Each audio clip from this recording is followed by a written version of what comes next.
Hello friends, हम बात कर रहे हैं लैंग्वेज डेवलपमेंट के बारे में। और लास्ट लेक्चर में हमने जाना था कि 4 ऐसे साइकोलॉजिस्ट हैं जिन्होंने लैंग्वेज डेवलपमेंट के बारे में काफी काम किया है और अपने अपने तथ्य को प्रकट किया है। तो उन साइकोलॉजिस्ट में हमने 4 नाम जाने थे और वो 4 नाम थे जीन पियाजे, वेगोत्स्की, चॉम्स्की एंड स्किनर। तो इनमें से हमने 2 साइकोलॉजिस्ट के बारे में काफी डिटेल में पढ़ लिया था, जिनमें हमने पढ़ा था जीन पियाजे के बारे में और वेगोत्स्की के बारे में। हमने जाना था कि जीन पियाजे का कहना है कि पहले एक इंसान में, एक बच्चे में पहले उसकी थिंकिंग प्रोसेस शुरू होती है और बाद में उसे लैंग्वेज आती है। इससे उल्ट वेगोत्स्की कहते हैं कि लैंग्वेज और थिंकिंग दोनों अलग अलग हैं, अपने आप में स्वतंत्र हैं, इंडिपेंडेंट हैं। और जब बर्थ होता है बच्चे का तो दोनों अलग अलग होते हैं, अलग अलग इनका डेवलपमेंट होता है। और जैसे जैसे आयु बढ़ती जाती है ये दोनों एक हो जाती हैं और इनका डेवलपमेंट एक साथ शुरू हो जाता है। तो अकॉर्डिंग टू वेगोत्स्की वो कहते हैं कि पहले लैंग्वेज आती है और बाद में बच्चे की थिंकिंग प्रोसेस शुरू होती है। तो ये तो जाना था, मोटा मोटा हमने रिवीजन कर ली ताकि हमारे लेक्चर की कंटिन्यूटी बनी रहे। अब हम देखते हैं बचे हुए उन 2 साइकोलॉजिस्ट के बारे में। तो अब पढ़ते हैं हम चॉम्स्की के बारे में कि चॉम्स्की क्या कहते हैं हमारे लैंग्वेज डेवलपमेंट के बारे में। तो चलिए हेडिंग डाल लेते हैं चॉम्स्की के बारे में। चॉम्स्की एक ऐसे साइकोलॉजिस्ट हैं जिन्होंने लैंग्वेज डेवलपमेंट पर काफी काम किया है और इन्होंने अपनी जो थ्योरी दी है, अपने जो तथ्य बताए हैं, अपने जो बातों को इन्होंने कहा है, वो इनकी बातों को आज तक साइकोलॉजिस्ट काफी अप्रोप्रिएट कहा जाता है। इनकी बातों को, इनकी थ्योरी को काफी हद तक सही माना जाता है। और अगर लैंग्वेज डेवलपमेंट में किसी थ्योरी को, अगर क्या कहते हैं, चॉम्स्की की थ्योरी नहीं पढ़ी तो हमने कुछ भी नहीं पढ़ा। तो शुरू करते हैं चॉम्स्की के बारे में पढ़ना। मैं मंजीत कौर और स्वागत है आपका अपने यूट्यूब चैनल जिसका नाम है हेल्प योरसेल्फ। तो चॉम्स्की क्या है? चॉम्स्की को कहा जाता है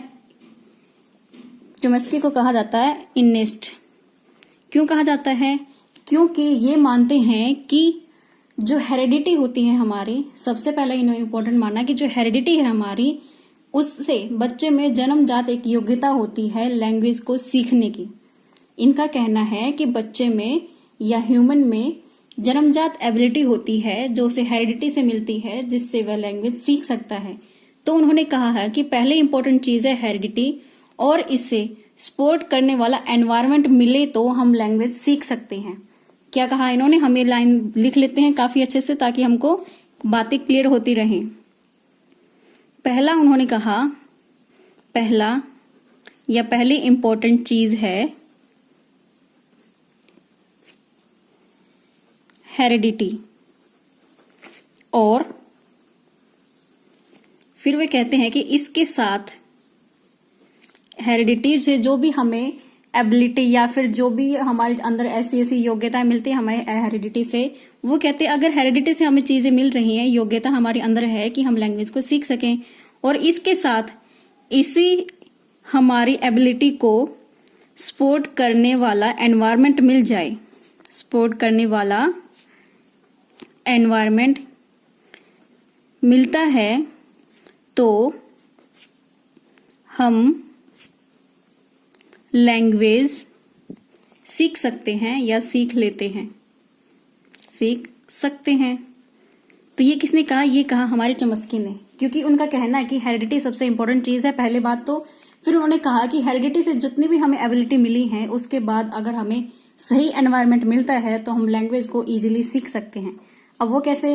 अब मान लीजिए कोई बच्चा है, चाहे वो ह्यूमन बीइंग ही क्यों ना हो, उसमें एबिलिटी है जन्मजात लैंग्वेज सीखने की, लेकिन उसे जन्म से ही अगर जंगल में, जैसे आपने मूवी देखी होगी ऐसे मोगली जैसे टाइप के जैसी मूवियां, जिसमें आपने देखा एक छोटे बच्चे को जंगल में छोड़ दिया जाता है जानवरों के बीच में, तो वह क्या लैंग्वेज सीखता है? क्या वो ह्यूमन वाली लैंग्वेज सीखता है? नहीं ना, वो जानवरों की लैंग्वेज सीख जाता है, जानवरों से बातें करता है और वैसे ही आवाजें निकालने लग जाता है, जैसे कि आवाजें उसने सुनी थी, जैसे आवाजें उसने जंगल में पाई थी। तो यही वह कहते हैं चॉम्स्की कि हमें हेरिडिटी से हमारे अंदर एबिलिटी है लैंग्वेज को सीखने की, लेकिन अगर उसको सपोर्ट करने वाला एनवायरनमेंट मिलता है तो हम लैंग्वेज सीख जाते हैं। अगर सपोर्ट करने वाला एनवायरनमेंट नहीं मिलता तो हम लैंग्वेज नहीं सीख पाते। ये कहते हैं चॉम्स्की। और चॉम्स्की कहते हैं कि चॉम्स्की एक फेमस लैंग्विस्ट भी हैं। इन्हें, क्योंकि इन्होंने लैंग्वेज पे बहुत काम किया, तो एक फेमस लैंग्विस्ट हैं। और ये कहते हैं कि only only human have ability to learn language। इनका कहना है कि सिर्फ एक इंसान ही है, एक ह्यूमन बीइंग ही है जो भाषा को सीख सकता है। इनके अकॉर्डिंग एक जानवर, एनिमल लैंग्वेज नहीं सीख सकते, क्योंकि उनके अंदर ऐसी चीज नहीं होती जिनसे वह लैंग्वेज सीख सके। और क्यों उन्होंने कहा है ये वाली बात कि ओनली ह्यूमन बीइंग या human have ability to learn language, तो कैसे सीखता है लैंग्वेज इंसान? तो सबसे पहले हम बात करेंगे कि हमारे माइंड में, हमारे ब्रेन में लैंग्वेज सीखने के लिए कौन सा ऐसा पार्ट है जो रिस्पॉन्सिबल होता है लैंग्वेज के लिए। यह भी क्वेश्चन कई बार आ जाता है सीधा सीधा, इसलिए मैंने थोड़ा सा ब्रेक लेके ये बताया है। तो हमारे माइंड होते हैं जैसे लेफ्ट ब्रेन और राइट ब्रेन।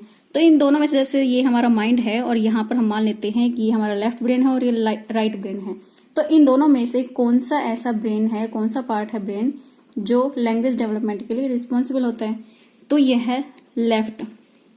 क्वेश्चन अगर आ भी जाए कहीं पर भी तो इजीली आप बता सकते हैं।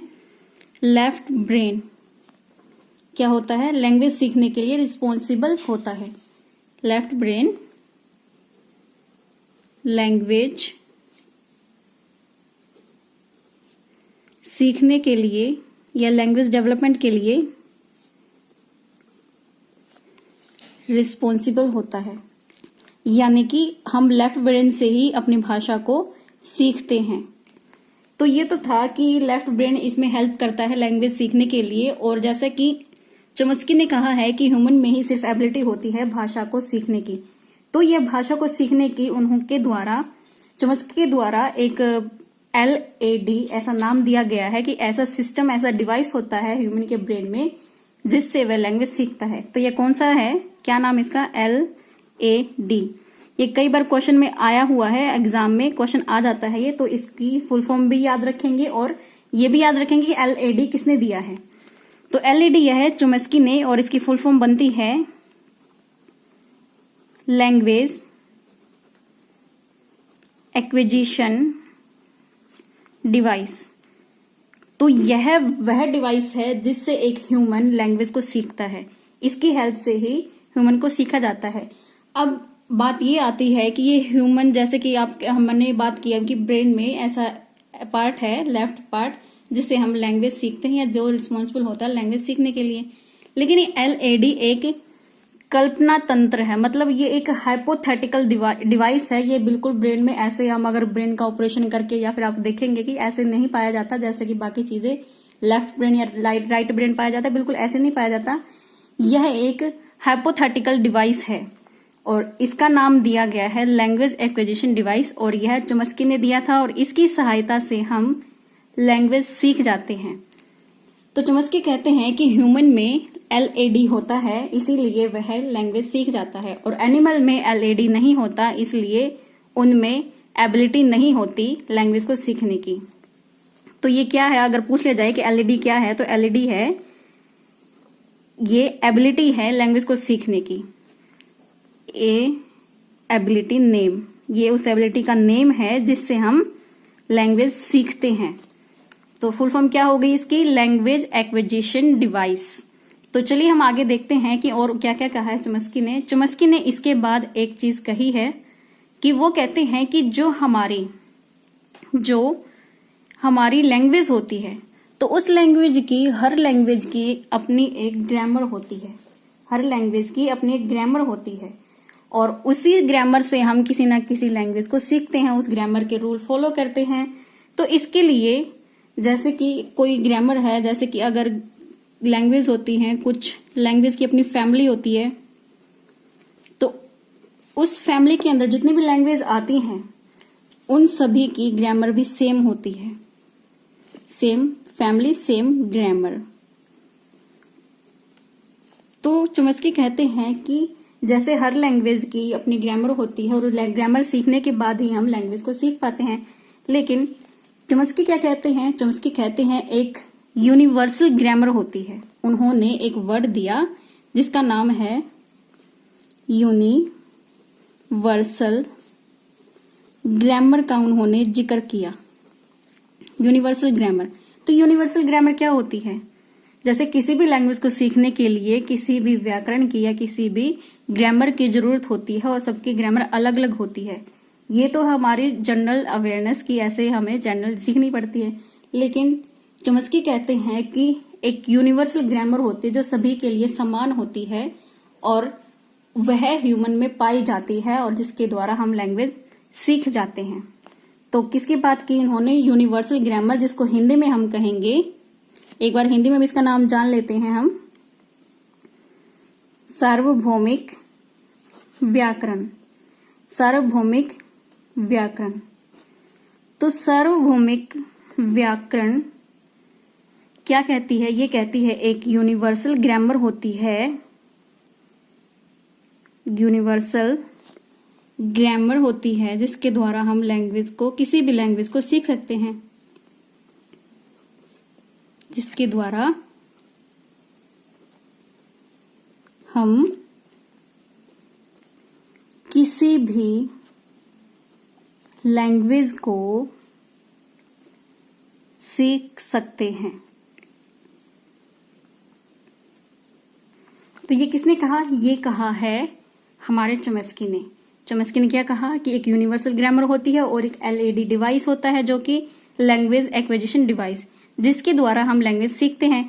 तो ये दोनों ही एलएडी और यूनिवर्सल ग्रामर, ये दोनों ही मेन पॉइंट बनते हैं इनके थ्योरी से और ये दोनों ही एग्जाम में अक्सर देखे जाते हैं। तो ये भूलने के पॉइंट नहीं है बिल्कुल भी, एलएडी यूनिवर्सल ग्रामर। और क्या कहते हैं? ये कहते हैं कि जैसे कि एक यूनिवर्सल ग्रामर होती है इंसान को कोई भी लैंग्वेज सीखने के लिए, तो इसके लिए इन्होंने क्या किया, जैसे कि इन्होंने एलईडी बताया था कि उन्होंने बताया कि एनिमल में नहीं होती। एग्जाम में पूछा जाता है कई बार कि एनिमल में होती है या नहीं होती है, तो एनिमल में एलईडी नहीं होती। यह किसने कहा? यह कहा है चॉम्स्की ने। और इसके लिए इन्होंने एक एक्सपेरिमेंट भी किया। तो इस एक्सपेरिमेंट क्या किया? इन्होंने चिंपैंजीज यानी कि एनिमल्स के ब्रेन में एलईडी नहीं होती, इन्होंने ये कहा था। चिंपैंजी पे उन्होंने एक्सपेरिमेंट किया, उनको लैंग्वेज सिखाई, लेकिन वो लैंग्वेज चिंपैंजी नहीं सीख सके। नहीं, उनको एक चिंपैंजी के बच्चे को ह्यूमन के अंदर मतलब वातावरण को दिया गया, ह्यूमन के साथ में रखा गया, लेकिन चिंपैंजी लैंग्वेज नहीं सीख सका। और ये कहते हैं कि लैंग्वेज सीखने के लिए सबसे अप्रोप्रिएट टाइम होता है अर्ली चाइल्डहुड। ये बात भी चॉम्स्की ने ही कही थी कि लैंग्वेज सीखने का बेस्ट टाइम, लैंग्वेज सीखने का बेस्ट टाइम होता है अर्ली चाइल्डहुड। इस टाइम पे हम बच्चे को लैंग्वेज सिखा सकते हैं और बच्चा बहुत ही इजीली, बहुत ही क्विकली यहाँ पर लैंग्वेज सीखता है। तो उन्होंने इसी पॉइंट ऑफ व्यू से अर्ली चाइल्डहुड को बहुत ही इंपॉर्टेंट टाइम माना है लैंग्वेज के लिए। और वो कहते हैं अगर आप किसी बच्चे को लैंग्वेज सिखाना चाहते हैं उसके अर्ली चाइल्डहुड में, आप उसे लैंग्वेज सिखा दीजिए। उन्होंने कहा कि एक यंग बच्चा यानी कि एक अडल्ट बच्चा और एक अर्ली चाइल्डहुड का बच्चा, इस एज का बच्चा, दोनों को अगर विदेश में किसी दूसरी जगह पे छोड़ दिया जाए तो एक अर्ली चाइल्डहुड का बच्चा बहुत जल्दी लैंग्वेज सीख जाता है एक अडल्ट बच्चे के कंपैरिजन में। तो उन्होंने कहा कि लैंग्वेज सीखने के लिए सबसे इंपॉर्टेंट टाइम पीरियड कौन सा होता है? अर्ली चाइल्डहुड, यानी कि बच्चे को इस टाइम पे लैंग्वेज सिखा दीजिए, बच्चा बहुत जल्दी क्विकली लैंग्वेज सीख जाता है। इसलिए तो कहा जाता है कि बच्चे के सामने बहुत अच्छे से बोलो, साफ बोलो और शुद्ध बोलो, यानी कि स्पेलिंग ही नहीं, यहाँ पे कहते हैं प्रोनाउंसिएशन आपका बिल्कुल सही होना चाहिए ताकि बच्चा सही सीखे। और कई पेरेंट्स कहते हैं कि जैसे हम बच्चे के साथ इंग्लिश में बात करें या हिंदी में बात करें, प्रॉपर लैंग्वेज एक एटीट्यूड अच्छे से बात करें तो बच्चा वही सीखता है। तो इसलिए कहा गया है कि चाइल्डहुड ऐसी स्टेज है, अर्ली चाइल्डहुड ऐसी स्टेज है, ऐसा पीरियड है जहां पर बच्चे को लैंग्वेज सीखने के लिए प्रोत्साहित किया जाए बच्चे को, और उसे ऐसा माहौल दिया जाए जहां बच्चा अपनी लैंग्वेज को अच्छे से डेवलप कर सके। तो ये तो कहा था सब कुछ हमारे चॉम्स्की ने। अब हम बात कर लेते हैं एक लास्ट साइकोलॉजिस्ट हैं जिनका नाम है स्किनर। तो स्किनर क्या कहते हैं कि हम हेडिंग डाल लेते हैं, स्किनर क्या कहते हैं। स्किनर स्किनर कौन है, पहले तो हम ये जानेंगे। स्किनर है एक बिहेवियरिस्ट हैं। बिहेवियर में इनका काफी योगदान रहा है। इन्होंने बहुत ही इंपॉर्टेंट टर्म दी हैं और सबसे इंपॉर्टेंट टर्म इन्होंने दी थी रेनफोर्समेंट के बारे में। रेनफोर्समेंट के बारे में इन्होंने काफी कुछ काम किया और काफी कुछ बताया है। और स्किनर की एक थ्योरी भी है जिसके बारे में हमने पहले पढ़ा है, तो आप इसके बारे में अगर देखना चाहते हैं, ऑपरेंट कंडीशनिंग इन्होंने दी थी। अगर आप इसके बारे में देखना चाहते हैं तो आप प्रीवियस वीडियो में जाके देख सकते हैं, आपको मिल जाएगी, प्लेलिस्ट में भी आपको मिल जाएगा इसका लिंक, तो वहां से भी आप डिस्क्रिप्शन में भी जाके देख सकते हैं। तो स्किनर ने सबसे ज्यादा फोकस किया था रेनफोर्समेंट में, और ये कहते हैं कि अगर बच्चे को लैंग्वेज सिखानी है तो रेनफोर्समेंट के द्वारा सिखाई जा सकती है। क्या कहते हैं ये कहते हैं रेनफोर्समेंट से लैंग्वेज सिखाई जा सकती है, सिखाई जा सकती है। और ये कहते हैं कि अंतःक्रिया करके सीखी जा सकती है लैंग्वेज। कैसे सीखेंगे हम? एनवायरनमेंट में रहने वाले हमारे आस पड़ोस में, पड़ोसियों से, घर से, जो भी वातावरण हमारा है, यानी कि एनवायरनमेंट से इंटरेक्ट करके हम किसी भी चीज को सीख सकते हैं। बिहेवियरिस्ट क्या कहते हैं? बिहेवियरिस्ट कहते हैं कि एनवायरनमेंट से इंटरेक्ट करेंगे, इंटरेक्शन हमारा होगा, अंतःक्रिया होगी, तो हम कोई भी चीज, कोई भी बिहेवियर सीख लेते हैं। तो ठीक ये भी कहते हैं कि अंतःक्रिया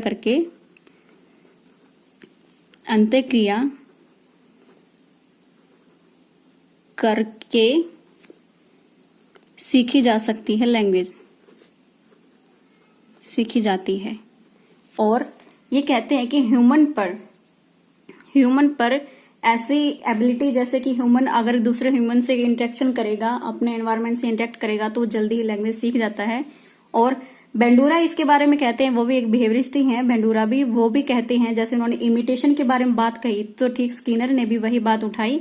वो कहते हैं कि इमिटेशन से भी लैंग्वेज सीखी जा सकती है। और क्या कहा? इमिटेशन से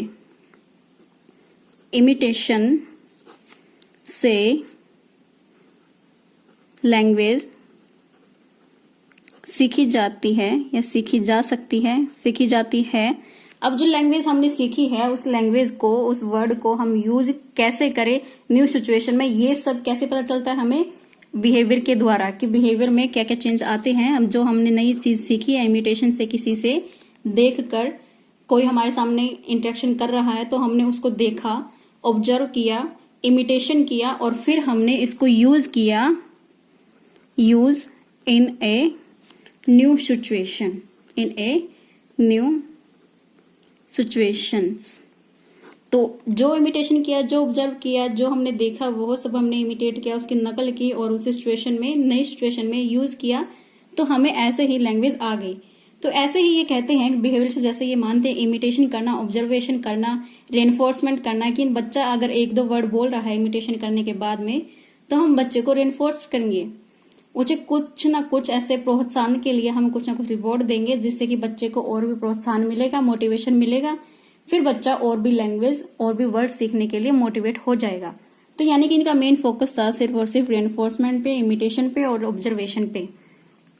और इन्होंने कहा कि बच्चा अगर, जैसे स्किनर ने एक बुक लिखी थी इसी के द्वारा, कि लैंग्वेज के द्वारा जो भी इनका काम रहा था, तो उसके लिए उन्होंने एक बुक लिखी थी।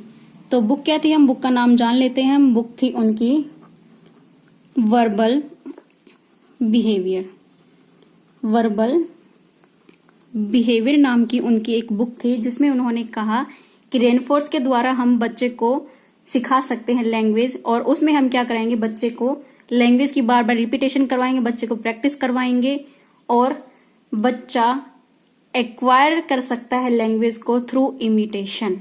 तो ये बात भी हम याद रखेंगे। इस बुक में उन्होंने कहा कि हम बच्चे को रेनफोर्समेंट के द्वारा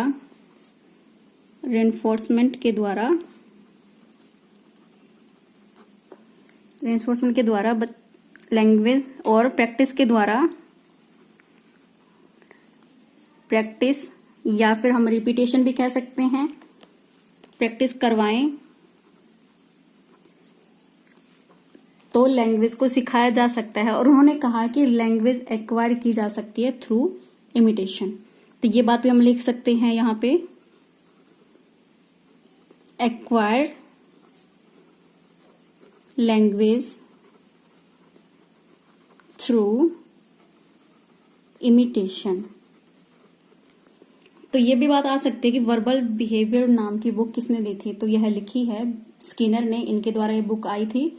और इसमें इन्होंने फोकस किया था मेन कि रेनफोर्समेंट के द्वारा हम बच्चे को लैंग्वेज सिखा सकते हैं। रेनफोर्स के साथ साथ हम बच्चे को प्रैक्टिस करवाएंगे और बच्चा लैंग्वेज सीखता है थ्रू इमिटेशन। जैसे कि हमने यहाँ पे बात की थी कि हम बच्चा इमिटेशन से कोई भी लैंग्वेज सीख रहा है, कोई भी वर्ड नया सीख रहा है, फिर उसे न्यू सिचुएशन में बच्चा यूज कर रहा है। जब नई सिचुएशन में बच्चा यूज करेगा तो हम उसको रेनफोर्स करेंगे कि उसको कुछ ना कुछ रिवॉर्ड देंगे, जिससे बच्चे को मोटिवेशन मिलेगा और वो अधिक वर्ड और न्यू वर्ड सीखने के लिए मोटिवेट हो जाएगा। तो यह तो थी थ्योरी हमारी लैंग्वेज के बारे में, और जिसमें हमने पढ़ा चमस्की और स्किनर के बारे में, और ये भी हम देख चुके हैं कि कहाँ से क्या क्वेश्चन बनते हैं। तो आज के लिए सिर्फ इतना ही, मिलते हैं नेक्स्ट लेक्चर में नए टॉपिक के साथ में। तब तक के लिए बने रहिए आप अपने इस चैनल पर जिसका नाम है हेल्प योरसेल्फ।